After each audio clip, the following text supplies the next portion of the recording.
Divinity 3 Stalinverse Number 1, written by Matt Kint, art by Trevor Harrison, with colors by David Barron. Yes, I'm a little late to the Communist Party, but hey, better stop Stalin. Okay, I'm done rushing out all the puns. So let's start at the beginning.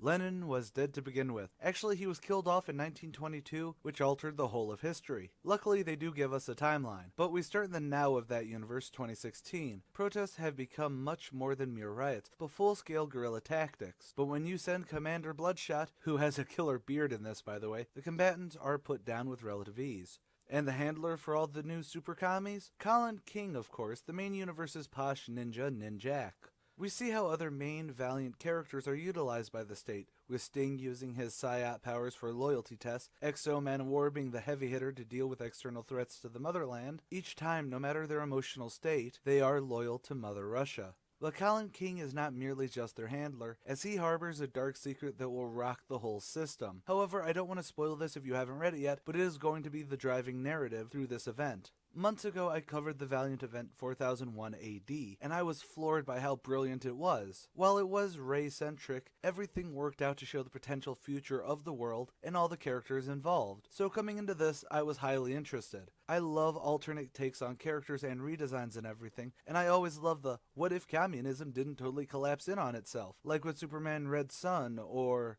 wow, is that all I can think of? So, did this deliver on the two great things I really enjoy? You bet your sweet bippy it did. Matt Kint has a fantastic track record with Valiant Comics, so it's no wonder that this takes some of the biggest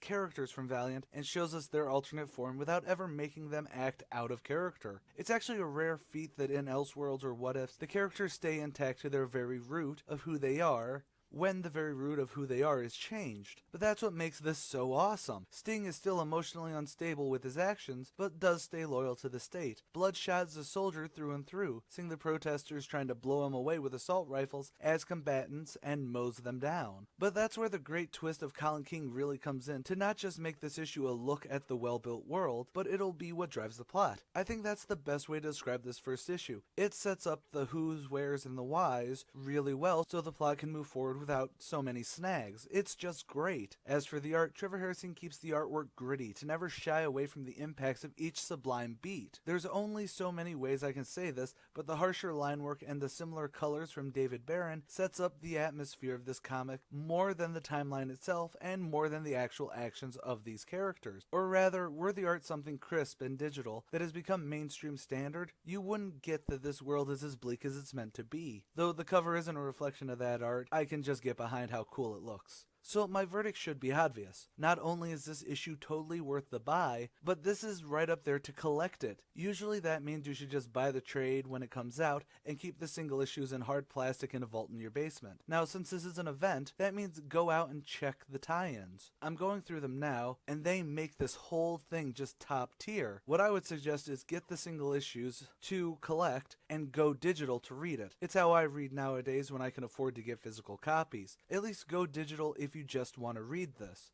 But that's all for this episode of First Issues Now. If you agree with me, or if you just didn't feel it like I did, leave a comment below and let me know. Check out my other two channels, A Comic a Day, and there should be a ComicSins up for Stalinverse number 1 right now on ComicSins. All that linked in the description. Like the Facebook page and follow us on Twitter, and as always, stay golden, Inklings.